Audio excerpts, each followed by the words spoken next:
Recording. Brilliant. Lovely. Morning, John. Thanks very much for agreeing to take part in these interviews. Lockdown learning interviews, I'm calling them. So we're going to, I've been asking my clients and associates, really, what learnings have you taken from the experience, our lockdown experience, really? So could you just start by explaining who you are and what you do so we can get a brief understanding, please?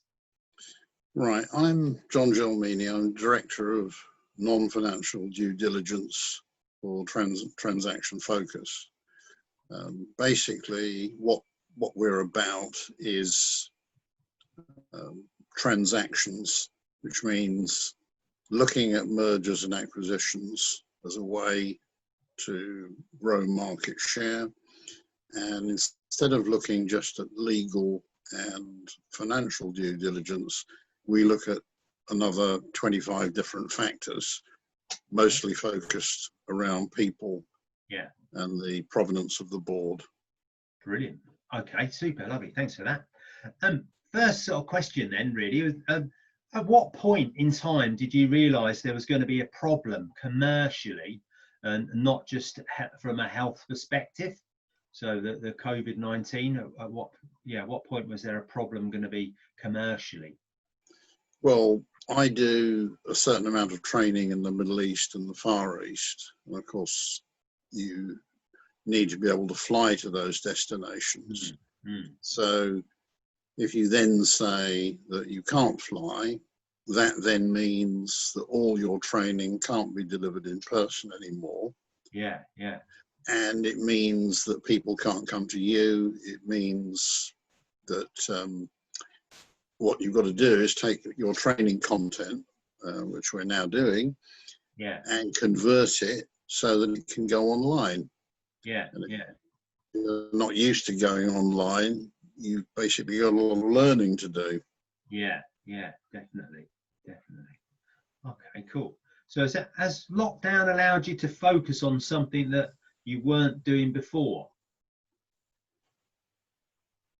So have you kind of gone into a mode where you can do something else rather than? Yes, I mean what I've been doing is looking at other markets. I've looked at the Middle East. I've looked at China.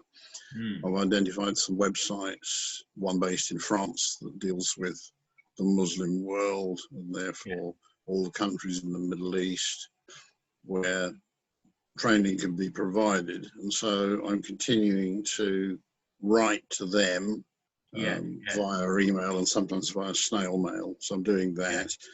And then looking to the future, I'm getting the bullet points and the initial pieces of training translated into Mandarin and Arabic, or rather Transaction Focus is on my behalf.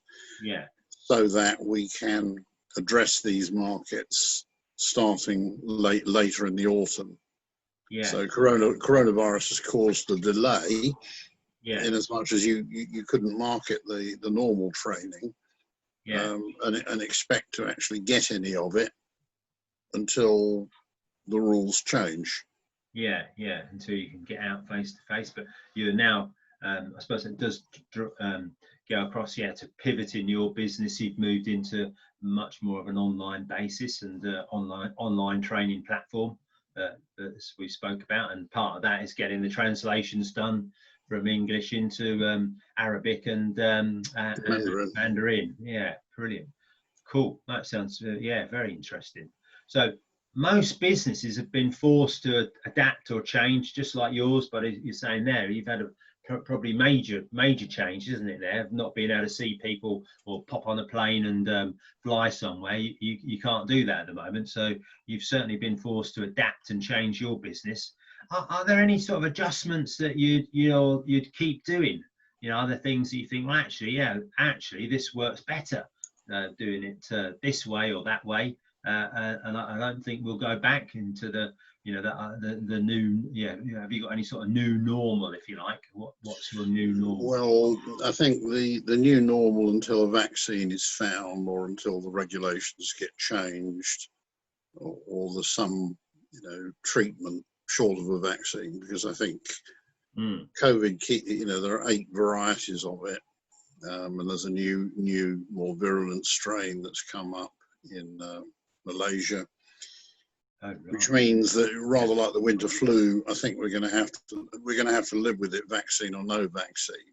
Yeah, yeah, So I think because lots of people do online training, the USP has got to be that this training is always up to date. It's always personalised. I mean, I own the copyright, although Transaction Focus is going to be selling it. I could sell it on my own, but for the foreseeable future, I'll do it through them. And then I think what there's got to be is a transition from that, perhaps 2-day courses into longer ones as people's budgets improve. And then there has to be a transition from that into socially distanced face-to-face training, which I think at the St John's Innovation Centre in Cambridge you can do, because they've got a training room specially designed and laid out for social distancing. Yeah, yeah. So in other words, as things change, then we should be able to move back more to some of the things that we did before, but not all of them. Yeah, yeah. That'd be interesting, isn't it, really? Very interesting. Okay, yeah. So there are areas there that you'll keep doing and carry on as a new normal, if you like. So what are you most looking forward to? So if we said, my notes say post-lockdown, really, but kind of, I'm not sure as it feels like lockdown anymore. It's certainly there's plenty of cars on the road and plenty of people are getting into work.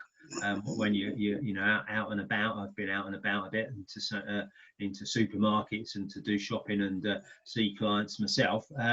But yeah, I suppose if you could have a sort of cast your mind forward, what are you going to be most looking forward to once you are once we've got this vaccine or where COVID-19 has been cleared? Well, the vaccine, I think, is going to take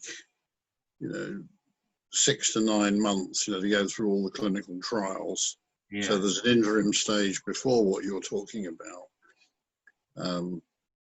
So what I want to do is perhaps write a self-help book as well, and get that downloadable in electronic form.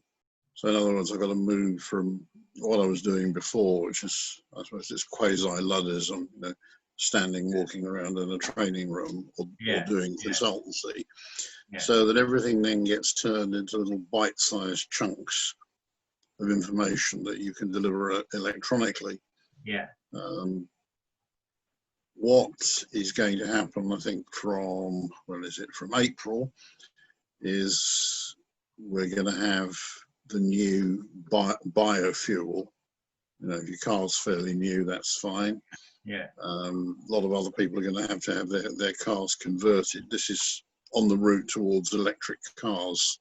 Right. For 2030. Not everybody is aware that that's coming. No. But if you like, that's going to be the next shock. And some people won't be ready for it. It's designed to reduce, carbon usage. And there are other things that are coming along as well.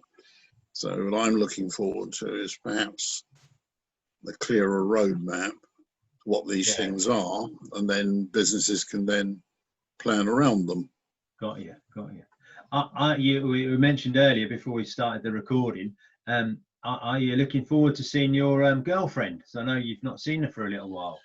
Because I'm. I think you better say yes in case she gets to watch. Well, yeah, because this you can only channel so much energy into work. Exactly. As a family man, you understand that. I'm not a family man anymore, but I'm not a monk either. No.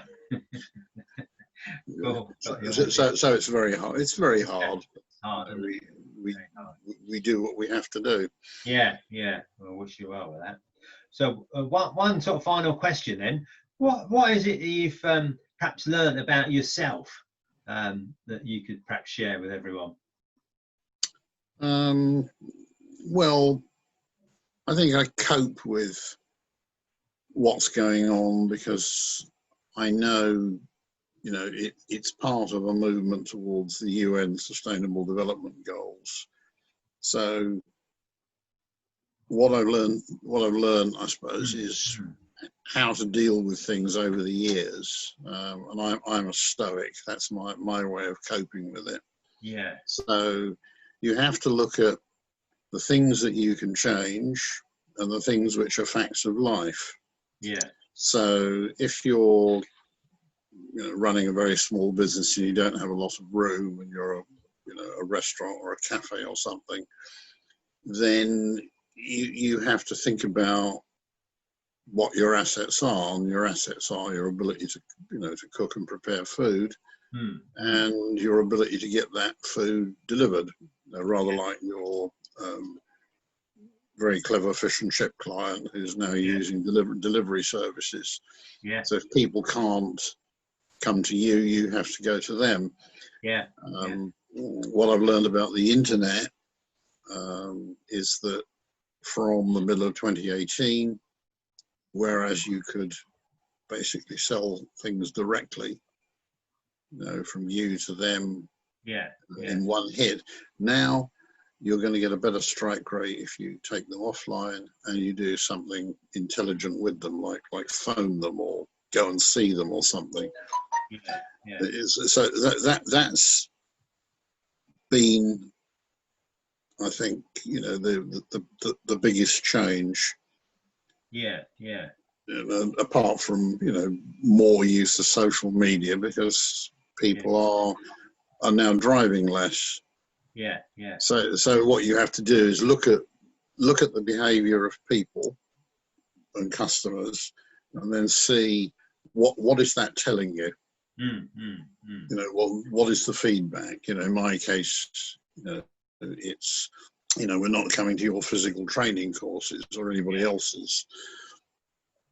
You know, and if you're running a restaurant and it's not open, well, okay, you've got to do what the Turkish guy does in Hitchin, in the little market square. Yeah. He uses his restaurant to produce food, which he then sells on the open market to people who sit in that square.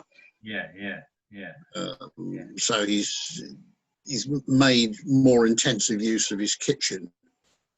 Yeah. He's just making more use of focusing on what you can do rather than what you can't do. And if you've got the facilities who wants correct. I can make food. Who wants my food, really? And it's not just restricted to people that actually physically coming into. Yeah, and he was so successful, in fact, that all the other restaurants around there said, "Well, we want to have a go too in the middle of that market square." Yeah. You know, so now it's all divided up in blocks of time as to who can be there promoting their food.